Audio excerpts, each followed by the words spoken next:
we got the order to take off, and I climbed hurriedly into the cockpit of my machine, I felt an empty sensation of suspense in the pit of my stomach.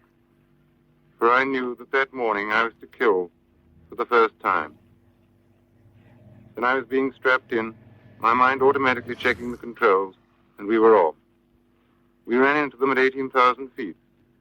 20 yellow-nosed Messerschmitt 109s, about 100 feet above us. Our squadron strength was 8, and as they came down on us, we went into line astern and turned head on to them.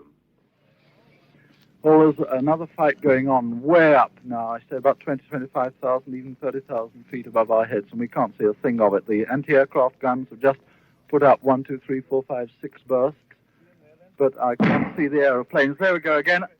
What? What? Yes, oh, we just hit a Messerschmitt. Oh, that was beautiful. He's coming right down now.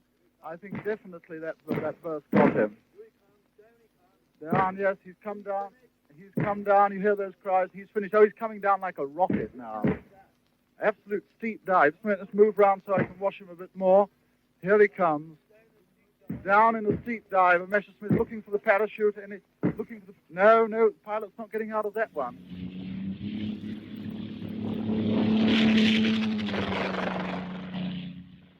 I kicked the rudder to the left to get him at right angles, turned the gun button to fire, and let go in a 4-second burst with full deflection.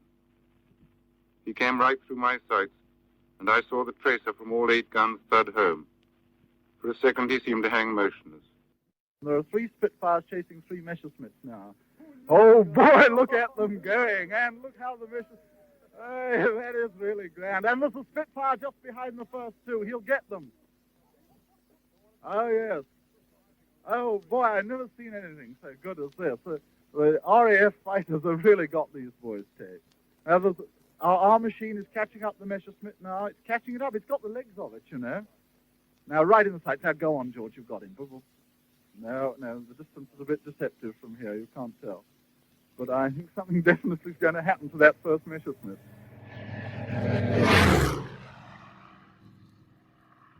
My first emotion was one of satisfaction. Satisfaction at a job at least adequately done, at the final logical conclusion of months of specialized training. And then I had a feeling of the essential rightness of it all. He was dead, and I was alive. It could so easily have been the other way around, and that would somehow have been right, too. I realized in that moment just how lucky a fighter pilot is. He has none of the personalized emotions of the soldier, handed a rifle and bayonet and told to charge. He doesn't even have to share the dangerous emotions of the bomber, who night after night must experience that childhood longing for smashing things. The fighter pilot's emotions are those of a duelist, cool, precise, impersonal. He is privileged to kill well. For if one must either kill or be killed, as now one must, it should, I feel, be done with dignity. I suppose I was about 12 to 15,000 feet when I bailed out. Immediately I started somersaulting downwards, and after a few turns like that, I found myself diving headfirst for the ground. After a second or two of this, I decided to pull the ripcord. The result was that I immediately straightened up and began to float down. Then an aircraft, a Messerschmitt I afterwards heard, came tearing past me. I decided to pretend that I was dead and hung limply by the parachute straps. The Messerschmitt came back once, and I kept my eyes closed. But I didn't get the bullets I was half expecting. I don't know if he fired at me.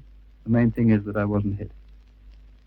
While I was coming down like that, I had a look at myself. I could see the bones of my left hand showing through the knuckles. Then, for the first time, I discovered I'd been wounded in the foot. Blood was oozing out of the lace holes of my left shoe. My right hand was pretty badly burned, too. So I hung down a bit longer, and then decided to try my limbs, just to see if they would work. Thank goodness they did. I still had my oxygen mask over my face, but my hands were in too bad a state to take it off. I tried to, but I couldn't manage it. I found, too, that I had lost one trouser leg, and the other was badly torn, and my tunic was just like a lot of torn rags, so I wasn't looking very smart. Then, after a bit more of this dangling down business, I began to ache all over, and my arms and legs began to hurt a lot. When I got lower, I saw I was in danger of coming down in the sea. I knew I didn't stand an earthly if I did, because I wouldn't have been able to swim a stroke with my hands like that. But I managed to float inland. Then I saw a high-tension cable below me and thought it would finish me if I hit that.